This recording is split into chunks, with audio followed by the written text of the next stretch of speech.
ബിൽജിത്തിന്റെ ഹൃദയം ഇനി കൊല്ലത്തെ 13-കാരിയിൽ തുടിക്കും. വാഹനാപകടത്തെ തുടർന്ന് മസ്തിഷ്ക മരണം സംഭവിച്ച നെടുമ്പാശ്ശേരി വട്ടപ്പറമ്പ് പാലമറ്റം വീട്ടിൽ ബിൽജിത്ത് ബിജു എന്ന 18-കാരന്റെ ഹൃദയമാണ് കൊല്ലം സ്വദേശിനിയായ 13-കാരിക്ക് മാറ്റിവെച്ചത്.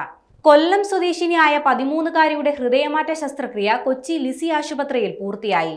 അങ്കമാലി ലിറ്റിൽ ഫ്ലവർ ആശുപത്രിയിൽ നിന്ന് ഹൃദയം എത്തിച്ചതിനു ശേഷം പുലർച്ചെ 1:30-ഓടെയാണ് ശസ്ത്രക്രിയ തുടങ്ങിയത്. ഡോക്ടർ ജോസ് ചാക്കോ പെരിയപുറത്തിന്റെ നേതൃത്വത്തിലായിരുന്നു ശസ്ത്രക്രിയ. പുലർച്ചെ 3:30-ഓടെ തന്നെ ഹൃദയം കുട്ടിയിൽ സ്പന്ദിച്ചു തുടങ്ങി. അടുത്ത 48 മണിക്കൂർ നിർണായകമാണെന്ന് ലിസി ആശുപത്രിയിലെ ഡോക്ടർമാർ അറിയിച്ചു. വാഹനാപകടത്തെ തുടർന്ന് മസ്തിഷ്ക മരണം സംഭവിച്ച അങ്കമാലി സ്വദേശി ബിൽജിത്തിന്റെ ഹൃദയമാണ് 13-കാരിയായ പെൺകുട്ടിക്ക് നൽകിയത്. കാലടി ആദിശങ്കര എഞ്ചിനീയറിംഗ് കോളേജിലെ 1-ാം വർഷ വിദ്യാർത്ഥിയായിരുന്ന ബിൽജിത്തിന്റെ വൃക്കകൾ, കണ്ണ്, ചെറുകുടൽ, കരൾ എന്നിവയും ദാനം ചെയ്തിട്ടുണ്ട്. ഇന്നലെ ഉച്ചയോടെയാണ് ശസ്ത്രക്രിയയ്ക്കായി ലിസി ആശുപത്രിയിൽ എത്താനുള്ള സന്ദേശം പെൺകുട്ടിയുടെ കുടുംബത്തിന് ലഭിക്കുന്നത്. തുടർന്ന് രാത്രി 7 മണിയോടെ ആശുപത്രിയിൽ എത്തുകയായിരുന്നു.